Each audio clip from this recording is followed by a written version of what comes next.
പന്തളം കുളനട പ്രതീക്ഷ BRC വിദ്യാർത്ഥികൾക്ക് ഉളനാട് ഗ്രൗണ്ടിൽ കായിക പരിശീലനം നൽകി.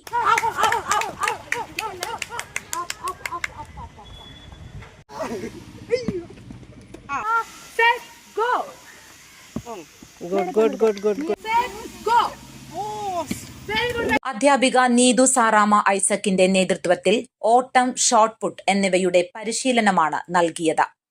ഗ്രാമപഞ്ചായത്തിന്റെയും BRC സ്റ്റാഫ് അഞ്ജു, PTA പ്രതിനിധി ഡാലി ജോണിക്കുട്ടി എന്നിവരുടെ പിന്തുണയും ഉണ്ടായിരുന്നു.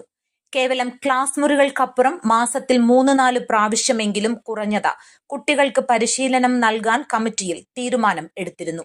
സ്പോർട്സ് മത്സരങ്ങളിൽ പങ്കെടുത്ത് സമ്മാനം ലഭിക്കുക എന്നതിലപ്പുറം കായിക പരിശീലനത്തിലൂടെ അവരുടെ ശാരീരിക, മാനസിക, ഭൗതിക വികസനത്തിന് ഇത് സഹായമാകുന്നു.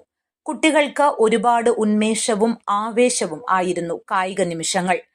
News bureau, Pandalam.